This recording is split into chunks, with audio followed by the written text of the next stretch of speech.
The 1980s, right? Some people say this was a time of grittiness, of darkness, just look at pop culture, for instance. Or other graphic novels and comics, right? It's a time of grittiness, of darkness, right? You went from that Kurt Swan Superman to that dark and gritty Watchmen and Dark Knight Returns, Batman, all this sort of stuff, right? But others would say maybe the 80s was a time of hopefulness, of Reagan, optimism and things like that, right? So you get these bright comics like Crisis on Infinite Earths, right? Sure, it has a sad ending, but look at that wonderful art and brightness, right? This review has nothing to do with comics. It has to do with a game based in the 80s, the late 80s, nonetheless. Think about this. The economic boom of the 80s had happened, right? We're coming to the very end of 1989, the end of the decade, and the Cold War is basically over. The nails are in the coffin. But it leaves one massive question left to be answered. What happens to the remnants of the Soviet Union, right? And that's what this game is about, 1989. Now, if you've seen my review of Twilight Struggle, I'm not going to be hiding under the table this time as in an air raid, because there are no air raids in 1989. Mutual assured destruction is pretty much over thanks to, the policies of Reagan and Gorbachev, perestroika and all that sort of stuff, right? And then George H.W. Bush is elected president in 1988.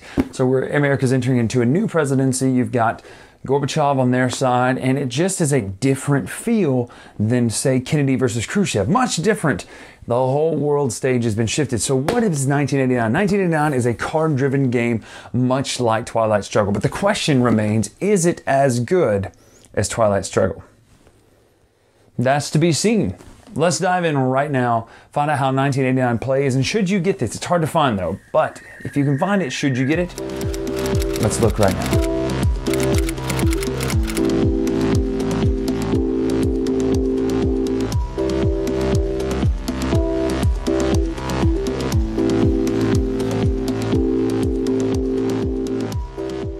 So this is the basic setup for 1989. Now it looks a little different than Twilight Struggle because it's not the whole world. It's just right at the Soviet bloc. Basically, you start up here. You've got West Germany, Austria, East Germany here, Poland, the USSR is over there, Romania, Hungary, and I think Czechoslovakia. People's Republic of Bulgaria is the other one down there. So you have all these different countries, and instead of doing the different countries, you have different cities in the country that you're fighting for control of. You notice I've got the basic setup here. I haven't done one thing. There are 7 more points that each side gets to place out of these support points to show, which side, either the side controlling the democracy, pro-democracy side, or the pro-communism side, which side is where. And so instead of controlling, Soviets versus the US, this is pro-democracy versus pro-communism.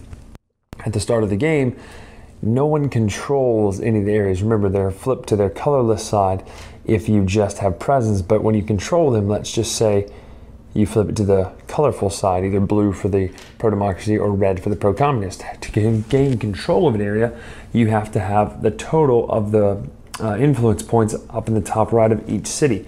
That's probably not the right name for them, but whatever, that's pretty close. You have to have the amount in the city of influence as what's listed up here in the top right. When you do that, you then have control. For instance, the Czech Riders is actually controlled by the pro-democracy side. I think that's the only thing that starts like that. Granted, you're going to play 7 more points out, so you could potentially control stuff after that. This is the basic setup of the board. Up here is the turn track. There are 10 turns in the game. Highest score at the end of the 10 rounds wins, or there are other ways to end it sooner than that. There are action rounds that you could potentially have up to 8. Definitely have 7. Down there's the victory point track. It's kind of a balance, a tug-of-war game, goes between the 2 sides. Over here is the USSR stability track, so it's kind of abstracted how stable the USSR actually is. Down there's the Tiananmen Square track. Kind of plays a lot like the space race track from Twilight Struggle. Let's look at a few more mechanics of how this game actually plays right now. So being this is a patented GMT card-driven game, you have cards that you will use and you'll do funny things with, right? Like a magic trick. No, that's not true. That's not what I mean by that. You will actually do things with these cards 2 ways. You'll either spend them for the operations points in the top left, or you'll spend them for the event. Here's the deal. If you played Twilight Struggle, I'm going to explain this quickly. If you haven't played Twilight Struggle, I'll just kind of give you enough information to know what you need to know about this. So operations points in the top left means you can just add the points out there. So notice this is a blue card, which means it's a pro-democracy card. So this will let you add 1 point of support somewhere on the board. This one would let you do 3, and then 3 and 2 and 3 and 3 and 2. But look, see, here's the red one. This is a pro-communism card. You say, what does that matter? Well, at the bottom of every card, or all over the card, actually is an event. This is nepotism. This is, I'll get back to the scoring. Goodbye, Lenin. This is when, if you remember, they were tearing down the statues of Lenin in the end of the Soviet Union. Normalization. Ceausescu. There you go. Talk about him later. All these are different events. What happens is, if you play the card as the event takes place and the operations point is not used. However, let's just say the pro-democracy side, the pro-communism side has this card, and they need to play it for the 3 operations points to either add points or do what's called a support check. The way this works is, since it's a pro-democracy side's card, they will get to spend 3 points however they like, but this event will trigger, and it says the communist player must randomly discard a card. If it's neutral or democratic, it takes place immediately. So even worse, you could randomly play a card that you definitely don't want to play in the event. So that's how the cards work. You'll get 8 of them. At the end of the round, you will have a held card. If you hold a scoring card, that's one way to end the game immediately and lose. Let's look really quick at the scoring cards, how they work, because they do look exactly like Twilight Struggle. And if you're not familiar, again, I'll go through this. So presence. Presence means you just have control of one city in one of their regions. Now you saw the way they're broken apart by different countries. Domination means that you control more battleground states than the enemy, which are ones that are blue and red. You'll see those on the map. And you control more cities than the enemy. You do not have to control all the battleground states. To have control, though, you have to control all the battleground states and all the battleground cities and more regular cities than the enemy. Their power value, we'll talk about in a little bit, that has to do with the other aspects of the game. 1 battleground, you also get +1 per battleground state. So you could get Bulgaria, you could end up with 1, 2, 3, 4, 5. So you can end up with 8 points with this scoring cards. There's a lot. That's a lot to swing the game. Scoring cards cannot be held. If they do, you lose. And that is basically card play. There's one other thing you can do with the cards besides the support check, and I'm actually going to go through what a support check is next, but that's you could use it for the Tiananmen Square track, and that is this. So much like the space race track of Twilight Struggle, the Tiananmen Square track is a track that kind of abstracts the revolutions going on and the revolts going on in Tiananmen Square in China. The way it works is you will play a card from your hand. Now let's just say that the pro-democrat side or the pro-communism side has this in their hand, right? They don't want to use it because they're afraid of those, the event at the bottom. So what they can do is they can choose to use it for the Tiananmen Square track, which means that they just play the card face down. It just gets discarded. And then they put this here. You basically have to roll the number listed. And the way you do that is you get modifiers by having them. So 6, 6, 7, 7, 8, 7, 6, 5. You have to have that or more to get into this box. When you do, you get the modifier, the bonus for that time. You can only do this once per turn unless a special thing lets you do it. And some of these will show you that. That being said, so this is +1 modifier for Tiananmen Square dice rolls. When the pro-democrat side gets here, it cancels that out and they don't get that bonus anymore. It's just for the only ones who are there. Some of them are one-time use, some of them are permanent use. But it doesn't matter if they end no matter what when the other person gets there.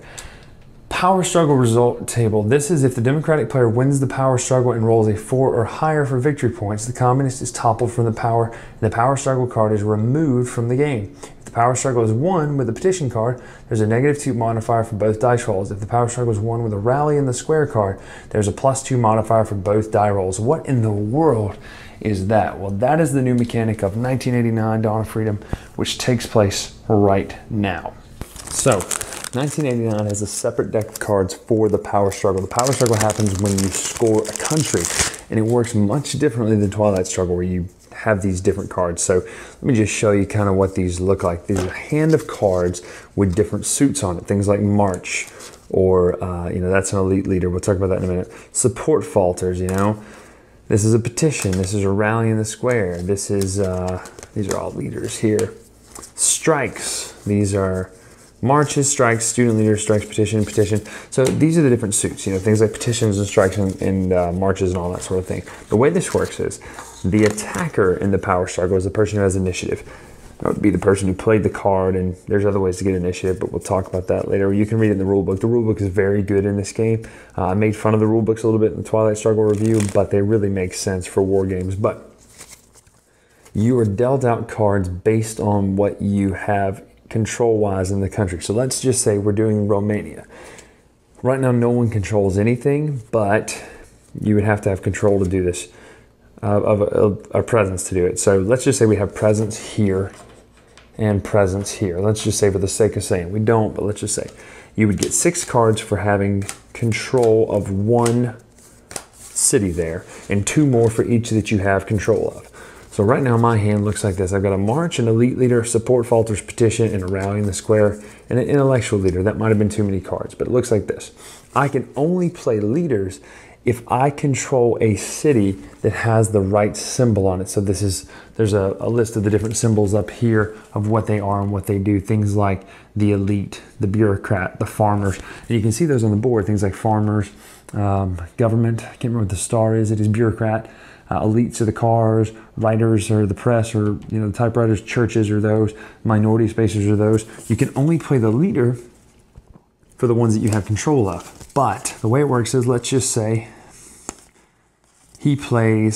my attacker plays a petition 6, right? Well, I've got to match that symbol. Let's just see if I can find it. Another petition. Well, this is a petition 5. Got to match it or beat it. Can't do it, so he wins. Therefore, you go into what's called the power struggle. Now, had I not lost that, you would just keep playing. You would keep going back and forth. The defender can try to get the initiative to where they play the card and they have to match the card. So it's this kind of back and forth mini game of playing cards and having the highest card in the highest suit to see who gets power. Now, this is that power struggle table. I read you the rules verbatim because it's very kind of confusing. There's 2 dice rolls. The first one is to see how much influence you lose in the country. So I rolled a 4. Dice roll result for the support loss means I lose 2 support in the country here. Second one, how many victory points? Rolled a 3, they get an additional victory point for that win. So it can actually be kind of devastating, considering if you roll 7, 6, you get a lot of victory points for that. So it could be pretty devastating in that. So that is what the power struggle is all about. There's more to it than that. Again, these games are huge. So I don't have time to go through everything without this video being so long, but that's a power struggle right there. One last thing I forgot to mention is support check is like the old coup, but there are no shutdown areas because of nuclear war. So let's just say you're trying to do a support check in Burgos here. You multiply this number by 2, you roll your dice, add your operations points of the card, and if you get into the range where there's, if you have more than this number twice, you either get to pull off, influence of the pro-communist and put influence of viewers out there. That's what that does. One thing I want to talk about, because these games don't get a whole lot of recognition for their art and design and things like that, but look at this. Every single one of these pictures, fully colored pictures, they're gorgeous. All these different pictures from history. There's an early war, late war, and a mid-year. Early year, late year, and a mid-year that the cards kind of go in as the phases go around through the different turns. You'll add more cards into play. But look at this. There's so much history here. And the beautiful part about it, you say, well, what is this normalization thing all about? What does that actually mean? Well, in the back of the rule book over here, and this is one of the things I love about these 2 games especially, there's a whole semi-history of each one of these cards telling you what they're all about. What Sajudas means and what Ceausescu and all that stuff is about. Love it. It's great to just see this kind of history right here, a game that you can actually learn from. Also, you get a nice big size reference card. Tells pretty much everything you need to know for how to play your side. They're both the same because each side is basically the same, give or take 1 or 2 things in the end bonus-wise. So that's 1989, Dawn of Freedom. This game's hard to find, but it's a sequel to my favorite game of all time, just about. One of my favorite games, Twilight Struggle, right? This is the Cold War, and this is the end of the Cold War. Here's what I love about both these games, as I talked about, and kind of how to play these games, because they're so similar to play. If you watch this video, you can figure out how to play this game pretty easily, with one exception, that mechanic with the mini game, right?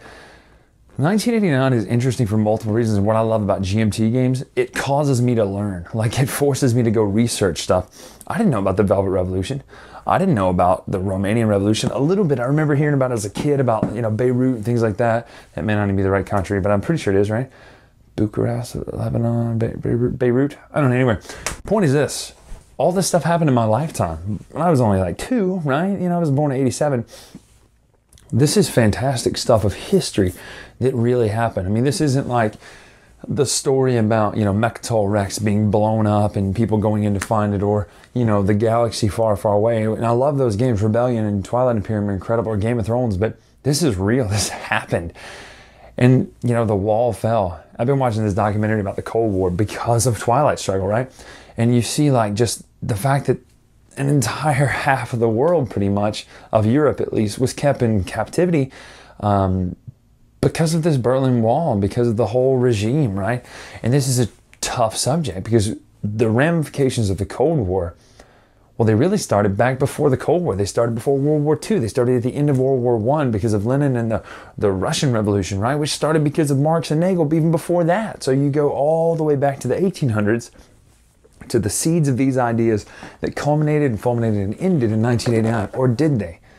We're still seeing ramifications and remnants of the Cold War today. But 1989 is just a beautiful game because it's history. Like, there are not a lot of games that I get emotional with, and I'm not saying I cry or anything like that. But because these touch real history, and you see the pictures of people who are so happy and elated when the wall came down and when the revolutions worked, right? Ceausescu, when they found him and assassinated him, that's gory, brutal stuff, right? It's horrible. But you think about what the situation they were in, and you have to look at the situation from both sides, right?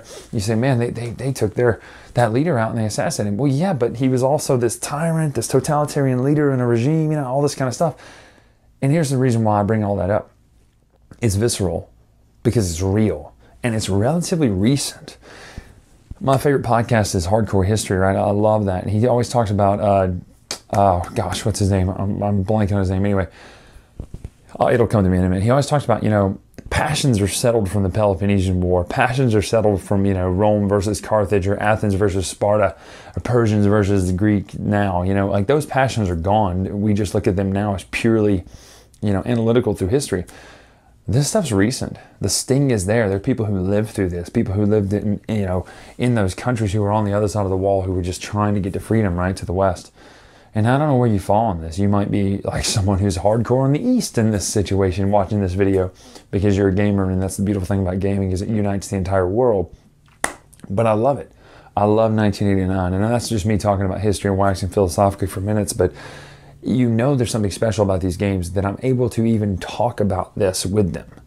You know, the fact that I'm even able to talk about the fact that there's emotions in a game and that these are serious subjects. And that's what I love about, you know, 1989, Twilight Struggle, and Labyrinth. Man, Labyrinth gets me real emotional when I start talking about and reading through the cards. I remember, wait, I was there. I was in 9th grade when the towers fell. I remember what I felt that day and how I felt that day and where I was every moment of that day. And I'll never forget it for the rest of my life. You know, that stuff sticks with you. And this game does a real sense and a real honor and a real respect of those history and those moments. And I love that. That's what I love about them. So 1989, if you can get your hands on it, right now it's in the queue for the P500 with GMT. But man, if you can get your hands on this game, play it.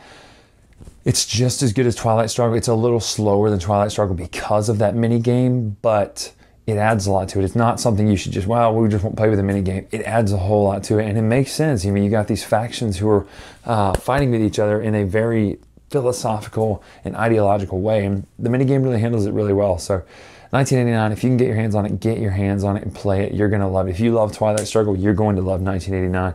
If you live through these events, you're really going to appreciate it. You can remember the Pravda and all the stuff on TV. You know, when this happened, you can remember the Romanian Revolution. You can remember when Ceausescu was killed. You can remember all this stuff, and it probably still has that visceral note for you. So, not to be dour, not to be negative or anything like that. This is an excellent game, and you should check it out. So for more videos from Bryan Drake here at The Latest Retro, make sure to check out The Latest Retro on Twitter, Instagram, and YouTube. We have a compiled list of all the videos we do for the Dice Tower at The Latest Retro on my page, but it's the Dice Tower's feed. They're just compiled into one place if you can see the rest of the videos that we do. But make sure to check that out. Till next time, We'll see you. Thanks so much for watching the Dice Tower videos. Find more great videos and reviews, as well as our top-rated audio podcast at Dicetower.com. You can also find other great shows at Dicetowernetwork.com. I'm Eric Summerer, and you've been watching The Dice Tower. The Dice Tower is sponsored by Cool Stuff Inc., where you can find great games for great prices. Cool stuff in stock. Check them out at CoolStuffInc.com.